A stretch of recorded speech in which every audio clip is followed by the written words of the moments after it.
നിങ്ങളുടെ കയ്യിൽ ഒരു ക്രൂശിത രൂപം ഉണ്ടാവുമല്ലോ, ഈശോയുടെ ഒരു ക്രൂശി രൂപത്തിൻ്റെ ഒരു ചിത്രമെങ്കിലും ഉണ്ടെങ്കിൽ അതിലേക്ക് നോക്കണം. എത്ര മുറിവുകൾ എണ്ണാൻ പറ്റുമെന്ന് അറിഞ്ഞൂടാ. ഓരോ ആർട്ടിസ്റ്റുകളും ഓരോ രീതിയിലായിരിക്കും അത് ഡെപ്പിക്റ്റ് ചെയ്ത് വെച്ചിരിക്കുന്നത്. ഞങ്ങളുടെ ഇവിടുത്തെ ധ്യാനകേന്ദ്രത്തിൻ്റെ കവാടത്തിങ്കിൽ ഒരു വലിയ ക്രൂശിത രൂപം വെച്ചിട്ടുണ്ട്.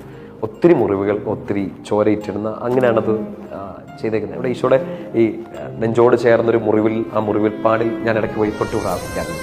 ഞാൻ ഈശോട് പറയാറുണ്ട്, എന്നെ ഇവിടെ വെച്ചേക്കണേ. ഫൗസ്റ്റീനമ്മ പറഞ്ഞു തന്നാണ്, ഈശോയുടെ തിരുഹൃദയത്തിലെ തിരുമുറിവിലേക്ക് ഞാൻ എന്നെ ഏൽപ്പിക്കുന്നു. അവിടെ തൊട്ട് പ്രാർത്ഥിക്കുന്നത്.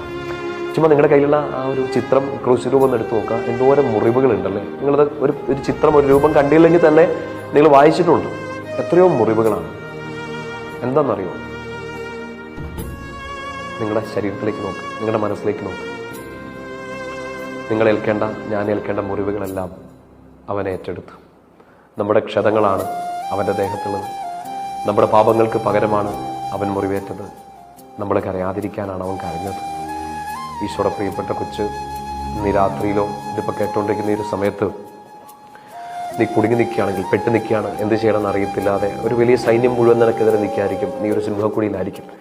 നിനക്ക് പോറലേൽക്കാതിരിക്കാൻ വേണ്ടി കുഞ്ഞെ ഒരാളിങ്ങനെ വട്ടം നിൽക്കുന്നുണ്ട്. നിനക്ക് ചാട്ടവാറടിയേക്കാതിരിക്കാൻ വേണ്ടി അവൻ പുറം തിരിഞ്ഞ് നിൽക്കുന്നുണ്ട്. നിന്റെ ടെൻഷൻ, നിന്റെ തലവേദന കുറയാൻ, നീ ശാന്തമാകാൻ വേണ്ടി മുൾമുടി അവൻ സിരിസിൽ അണഞ്ഞിട്ടുണ്ട്. നിനക്ക് ഉറക്കം കിട്ടാത്തത് കൊണ്ട് ഗത്സമൻ്റെ ആ തോട്ടത്തിൽ ഈശോ ഉണർന്നിരിപ്പുണ്ട്. നിന്റെ കൂടെ ആരും സഹായിക്കാനില്ലെന്ന് അറിയാവുന്നതുകൊണ്ട് ഉറക്കം തൂങ്ങി നിൽക്കുന്ന 3 കൂട്ടുകാരോട് ഈശോ ചോദിക്കുന്നുണ്ട്, നിങ്ങളൊന്ന് ഉണർന്നിരിക്കാൻ പറയുന്നുണ്ട്. കാരണം നിന്റെ സിറ്റുവേഷൻ, എൻ്റെ സിറ്റുവേഷൻ ഈശോയ്ക്ക് നന്നായിട്ട് അറിയാം. ഞാനും നിങ്ങളും ഒക്കെ നാണം കെടാതിരിക്കാൻ വേണ്ടിയിട്ടാണ് മുഖത്ത് ആട്ടും തുപ്പുമേറ്റത്. നമ്മൾ ചെയ്യാത്ത കുറ്റങ്ങളൊക്കെ നമ്മുടെ മേൽ ആരോപിക്കപ്പെട്ട് സമൂഹം മുഴുവൻ, ദേശം മുഴുവൻ, ഓഫീസ് മുഴുവൻ നമുക്കെതിരെ കൈചൂണ്ടി നിൽക്കുമ്പോൾ ഒന്നും മിണ്ടാതെ നമുക്ക് പകരം അവിടെ നിന്ന ഒരാൾ, പീലാത്തോസിന്റെ മുമ്പിൽ ഈശോ.